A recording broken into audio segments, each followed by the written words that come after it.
Okay, I'm recording this video from Caitlin's desktop or laptop computer um, for the purposes of trying to see how this Unity game works on um, a regular computer, not a gaming computer, but then also because hers has webcam, so I can actually talk while I'm recording this, because I wanted to actually have this instead of just being a recording of me talking.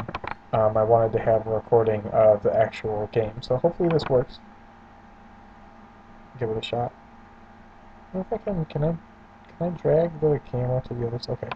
Um, I didn't check to see what... I'm not going to do it in window. Yeah, I am going to do it in window because I don't trust my ability to close it. Alright, so... the idea behind this, obviously, what you're looking at is a blank Unity screen with a start and exit button. So what I wanted to do with this game, or what I was instructed to do with this game, is just to do a really basic one-week project on importing a windmill into a 3D scene and then running with it. So um, graphical user interfaces is not something that I've worked with before, so this is kind of a learning that process was fun.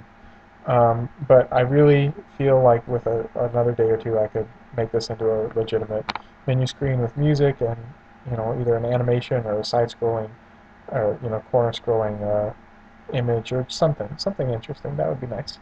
Um, but as of right now, it's just two buttons in the middle of the screen. So um, ultimately, I think that this last week. It's Wednesday. It's like right before I have to jump on a plane and go to New York for a friend's wedding. But uh, the point of this was to do it in a week. I didn't really have the whole week to do it. I had Friday and Saturday and then a little bit of Monday to work on this.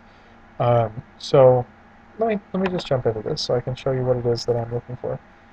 I believe that at this point it's probably going to have a huge lag. I don't know, we'll see. If I stick my hand up, it takes a minute. I can see myself. So um, this is taking a billion years to load compared to my computer. So, but for some reason I can still play it pretty well. So this is not nearly as laggy as I expected it to be. But this is the game, and I want to show you some things about this that you haven't actually been able to see firsthand, and some strengths and some weaknesses of what I did. Strengths being, um, I think, the speed in which I was able to do this and the completeness of the project. But there's some major weaknesses here. Whoa, did that just crash? No. Um, but I want to show you the basics of it. The basics of this was to create a game, and I started with just this terrain and this windmill. And it should, if I jump, and it's a little bit harder to do, but I can climb with this. I'm climbing this ladder incredibly quickly because for testing purposes it was easier to well, I mean, I just wanted to move quickly. Okay, back on this ladder. But I'm just showing you the basic idea of this game is that you have to climb it. I don't know if you can see the text at the bottom. I think you can actually see the text at the bottom. Jump on the ladder. Okay. It's telling me whether or not I'm on the ladder. And out. Okay, now it should say take this model turbine. So now I have gained the ability to drop this model turbine onto things. Oops, I dropped it. Um, so yeah, I can drop it off of this, and apparently that's all that happens is that I drop it. Um, so I'm gonna jump. I landed on this. I'm falling again. Okay. Um, the only thing that you can really do from up there is fall. So the point of this was really to get to the top, and then what changes when you get to the bottom is you have the ability to throw a windmill. So that's where you get to start doing things with collision, like don't throw it in the well, that kind of thing. Um, and then if you throw it at houses, they'll thank you. Well, until it falls on the floor, and then it'll say that you dropped it because the model is still colliding as it's falling to the ground, and whenever it falls on the ground, it says you dropped it. So that is an error, actually, that needs to be fixed. But this is the kind of, that's, why I'm showing you this. Another cool thing is, if you do that, it tells you not to do it. Shouldn't have done that. I told you. If you do it again, then it will actually stop the game. But, the more you do this, if you keep delivering these to houses, keep being nice and um, giving... Oh, I skipped it. It said, you're a great marketer. Thank you for letting everybody know about the windmill. But I skipped that. So, obviously there are some weaknesses to this, and I don't really want to try to polish it at the moment, because the whole point is to show you what those weaknesses are. Ta-da! You're such a great marketer. Not everyone knows about the windmill. So, let me exit this game. Start it back up again. Play. So, okay. Now to be serious about this. I already told you about the limitations of the start menu. I want to tell you about how this came about so that I can show you what the major problem with it is. Actually, let me just tell you, the major problem with this is that it's lacking the very thing that I got into this to do, which is game design. I want to do game design. And in order to do game design, you have to be able to model, to work in an engine, to do lighting, to do animation and rigging, to do texturing, to do game programming, and this was kind of an example of that I could do all of those things, but it's a terrible example of game design. There actually is no game design. So what happened is you start with this windmill, added a terrain, added this skybox, which is really, really small on polygons. At that point I was really thinking that I was going to try to save space on polygons. But at that point, I created models to kind of add in a little bit of my modeling ability. That was something that I was supposed to be demonstrating, is whether or not I could bring my own models in. So I designed these as a single block and then brought, this is all one single texture. So that was fun, and by fun I mean not fun at all. I'm capable with UV maps now, but I don't think that anybody would ever actually enjoy them. I don't see that as being something anybody would ever actually like. So yeah, there's 3 models here that I brought in, 4 models that I brought in. One is this house, one is this well, which is the same, it's one map on one object, and then the third one is this piece that I've been calling courtyard. It's really just a kind of a smushed sphere. No, it's not a sphere, it's a box that's been smoothed so that it's still symmetrical and easier to unwrap.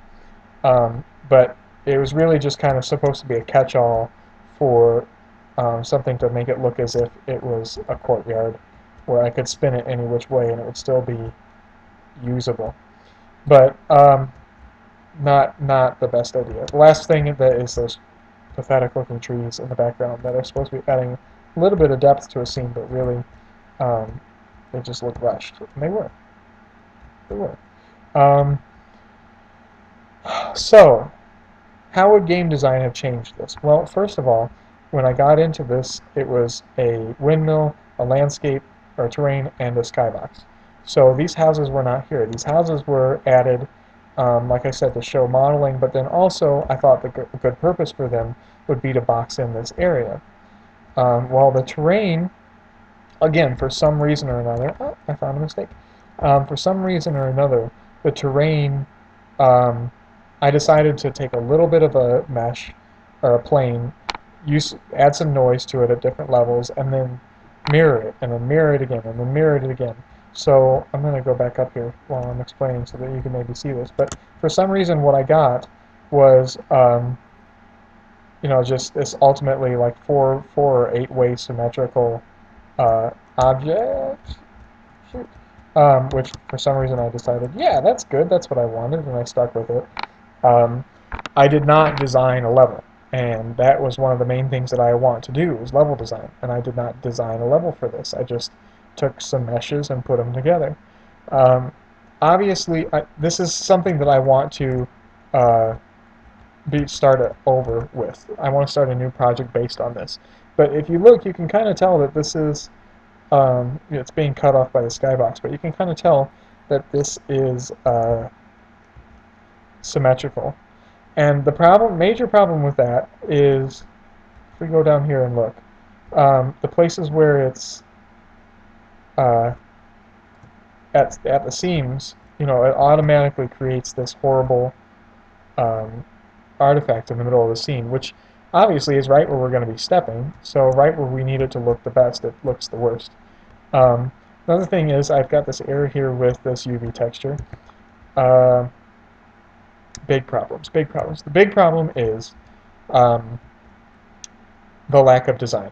The houses are not put in a strategic way. They're just put any which way to compensate for the shape of the terrain, which, why should I be compensating for something that I can control?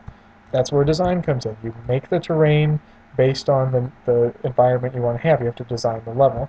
And then you make the neighborhood based on the space that you've allotted yourself. And then at that point, you don't have to go in and jam houses in corners like this, but rather you can create, what I'm working on now is I'm working on a separate terrain file that has a plant or a flat spot in the middle where I'm creating a layout for a city or a neighborhood, and then off of that, I can build facades to block the walls. Because I don't know, in a video game, 90% of the time you do not have a neighborhood that's all made of houses. You have a neighborhood that has some houses, but then has also facades of houses to block off the walls. So wherever there is a wall, there should probably be some kind of, or wherever there should be a house and it's blocking a border, I don't need to see the back of those houses. The backs of those houses don't actually need to be there. They're just eating up space. And there's no need for this to be 4 houses in a row. This could be one facade that looks like 4 houses. So that's what I'm working on right now, is something that looks like a couple of storefronts all put together. One that's 3 storefronts at a flat angle, one that's 3 storefronts that are angled together, and really there's not a lot of work that has to be done to make it so that they look like they're angled together. And then from that you've got a straight edge and a curved edge that you can make an entire town boundary out of. And then that's what I'm basing it on, and I actually have a design for a town. So that's what I skipped on this part. I didn't actually do any designing there, and I spent the rest of the game, or the rest of the process making the game, kind of making up for that. So that was where, ta-da, game design actually would have been useful. And that's something I want to focus on now. I think that was the major thing that I wanted to point out as a weakness for this, but as you can tell, the skybox looks kind of pathetic. The terrain looks kind of pathetic. The trees look kind of pathetic. The houses are surprisingly decent considering how little geometry there is, but the fact that there are so many of them and there don't need to be is a really bad thing. So I think that going back into this, the terrain that I made the second time, the skybox that I started on the second time, I started putting more polygons into those because I'm not as concerned with how many polygons there are on that level right now. But I am concerned with how much I have to repeat things. So in my new design, I do not want this many objects circulating around as boundaries to my town. I'm just going to have 2 meshes that I'm going to use over and over again, and I'm not going to have to use very many because it's going to be about this much space, and each one is going to represent 3 houses, and they're not going to be all tucked together weird like that because they actually have a plan and a city plan, a layout to follow. Another thing that I want to point out that I noticed is the lighting. It's fairly convincing as a really early morning type of thing, but there's not really any lighting design going on. There's a lot of places where it still looks like just the default lighting, and that's because all I really did, I did bake the lighting on this, but all I really did, as you can tell, is I went around and put one light right near the front of each house, so it kind of gives the effect of there being like porch lights on or whatever, even though there's no actual light object. And then in here, just attached put a little light wherever there was one of those, alternating red and white to make it not look so bland. But the actual sky is not lighting anything, it's self-illuminated, otherwise it would be really dark, and this is not lit either. That actually has just a simple white dot acting as a self-illumination, which almost makes it look like some things up there have light going on, but for the majority of it, you can see it's not lit at all. Also, that just clipped through there. So lighting design is something that they spend a lot of time talking to you about color, about contrast, about key, fill, and backlights, about the importance of lighting. And really, really, really, lighting is super important to whether or not something looks convincing, but this is not lighting design. This is lighting reaction. This is, oh, that didn't really look very good. Let me try this again. So, um, surprise, surprise, the thing that I really want to do is design. So in order to show that off, I do everything but design, which is cool. It's really nice to be able to see it that way because a lot of people will tell you that in order to do design, you need to focus on programming, scripting, coding, lighting, uh, modeling, animation, all of this stuff, texturing, just probably so that you can see, what lacking design actually does for you. Alright, and then to close this out, I think I'll go make this neighbor angry. Throw this at his door. He doesn't like that. He kept it. I told you. Okay, and it quit.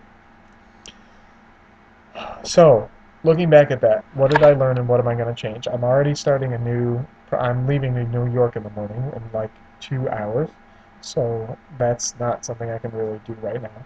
But what I'm hoping to do in the next week or two is in the same amount of time that it took me to do this one, I want to do um, a similar level with, oh, this is pointed at like my neck. A similar level with facades instead of houses, using 3 houses each, with a planned cityscape so that I know where they're going to go, with terrain that uses more polygons, but doesn't, uses them well spaced. Um, to not make the texture look so terrible. A higher polygon skybox and an actual skybox texture, which, those come with Unity, so why not use one? And what else? That's pretty much it. And an actual like intentional lighting design. So we'll see what kind of a difference that will make.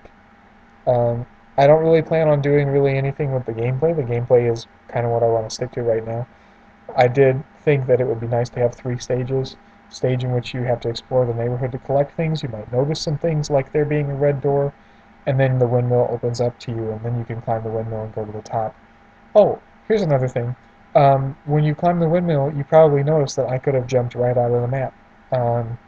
That shouldn't be there. So finding a way to get down from the windmill that makes sense and is still controlled, um, and then the third part of the gameplay being, throwing these at doors in a way that makes sense and isn't glitchy. I probably mentioned this, but I like games. I think that the point of games is finding that place where you step beyond the boundaries of the game and you find that somebody has already accommodated for that. Like usually, people don't expect you to break out of a game. So you do break out of a game and you feel kind of accomplished for doing that. You want to post it on YouTube or something that, hey, I broke this game or whatever, but there's no actual tangible reward for you out there. It used to be that sometimes you would break a game and you would get unlimited coins or something because you kept hitting this block and you kept getting coins, or like you warped or something. But the whole point, I think, is you want to reward people for breaking out of what you originally set up. So you want to create a world that has a tiny little area where they can break out, and in that tiny little area there's a reward.